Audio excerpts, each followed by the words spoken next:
Nous vous saluons dans le précieux nom de notre Seigneur Jésus. Et nous vous disons bienvenue à notre émission sur l'actualité à la lumière de la prophétie biblique. Nous comptons traiter tous les sujets qui font bouger la prophétie. Mais aujourd'hui, nous revenons à Israël. Israël a été traduit devant la Cour internationale de justice par l'Afrique du Sud. Il est accusé de génocide à l'égard du peuple palestinien, c'est-à-dire de vouloir détruire méthodiquement les Palestiniens.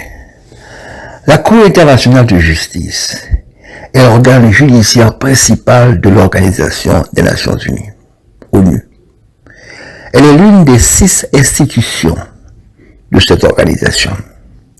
Sa mission est de régler, conformément au droit international, les comptes d'ordre juridique qui lui sont soumises par les États. Il ne faut pas la confondre avec la Cour pénale internationale qui juge les crimes commis par des individus. Israël et l'Afrique du Sud ont tous deux adhéré à la Cour internationale de justice et ont accepté la juridiction obligatoire. C'est-à-dire qu'Israël s'est engagé à se plier au verdict de cette organisation. L'Afrique du Sud a évoqué la Convention de 1948 sur le génocide pour demander à la Cour internationale de justice d'ordonner à Israël de cesser ses attaques contre les Palestiniens et de permettre l'accès à l'aide humanitaire. Israël a nié les accusations de génocide et affirme qu'il agit en légitime défense contre les attaques du Hamas. Bien que la Cour internationale de justice n'ait pas de pouvoir de forcer l'État hébreu à faire respecter ses arrêts, elle peut néanmoins compter sur le soutien politique du Conseil de sécurité, qui peut aussi prendre des mesures pour assurer l'exécution des décisions de la Cour de justice. On s'attendait à ce que la Cour internationale de justice ordonne l'arrêt des hostilités à Gaza. Mais la décision qui est tombée vendredi est qu'Israël doit faire tout ce qui est en son pouvoir pour prévenir le génocide contre les Palestiniens à Gaza. La décision de la Cour ne nuit pas trop à la volonté d'Israël d'en finir avec le Hamas. Mais le terme de génocide reste sur le tapis et même les accusations peuvent revenir en force. Car la guerre d'Israël à Gaza contre le Hamas a déjà fait 25 000 morts, dont la plupart sont des femmes et des enfants, et le nombre ne fait qu'augmenter. Mais peut-on faire la guerre tout en épargnant les civils? On dit qu'il faut avertir avant de détruire un bâtiment pour que les civils aient le temps de se déplacer. Mais les soldats ennemis qu'on veut atteindre peuvent profiter de ce déplacement, de cet avertissement pour s'enfuir. Dans les guerres, les victimes sont toujours plus nombreuses parmi les civils que parmi les militaires. Dans la Première Guerre mondiale, il y a eu près de 10 millions de morts parmi les civils. Et dans la Deuxième, il y a eu 40 millions. Ce qui ne plaide pas en faveur d'Israël est son histoire où il a exterminé des peuples pour s'établir à Canaan au XIIIe siècle avant notre ère, au temps de Josué. De plus, la Torah, composée des livres de l'Ancien Testament, les 5 livres de Moïse, demande au peuple hébreu de s'emparer de son territoire par la force des armes. Elle dit même de tuer tous ceux qui refusent de partir. On peut même dire que ce peuple, dans son histoire, est génocidaire. Mais Israël a agi selon l'ordre de l'Éternel.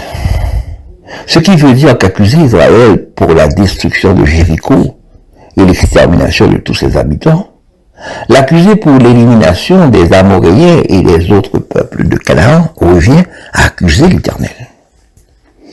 Il faut dire que la bande de Gaza, où se trouve le Hamas, est l'ancien territoire des Philistins et que le mot palestinien tire son origine du mot philistin. Les Philistins, je le rappelle, étaient les ennemis jurés d'Israël. Ne serait-ce pas l'histoire qui se répète? L'Afrique du Sud s'est fait le porte-parole des Palestiniens et des Arabes. Et si la Cour internationale de justice avait ordonné l'arrêt des hostilités, Israël aurait-il obéi? Il est fort probable qu'Israël aurait refusé, surtout si ses objectifs militaires ne seraient pas atteints.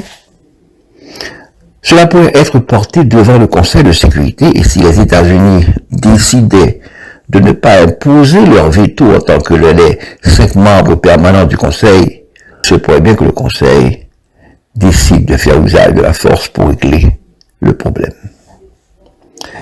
Et là s'accomplirait la prophétie de Zacharie 14, annonçant que toutes les nations attaqueraient Jérusalem. On n'est pas encore rendu là, parce que jusqu'à présent, les présidents américains sont favorables à l'État hébreu. Mais ce n'est pas un scénario utopique, car d'un côté, les Palestiniens ont gagné la sympathie de tous les peuples, à l'exception des Américains, et ont le soutien des 2 milliards de musulmans dans le monde.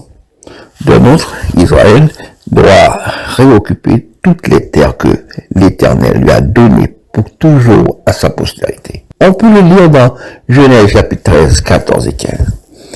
L'Éternel dit à Abraham, après que Lot se fut séparé de lui, lève les yeux, et du lieu où tu es, regarde vers le nord et le midi, vers l'orient et l'occident. Car tout le pays que tu vois, je le donnerai à toi et à ta postérité pour toujours.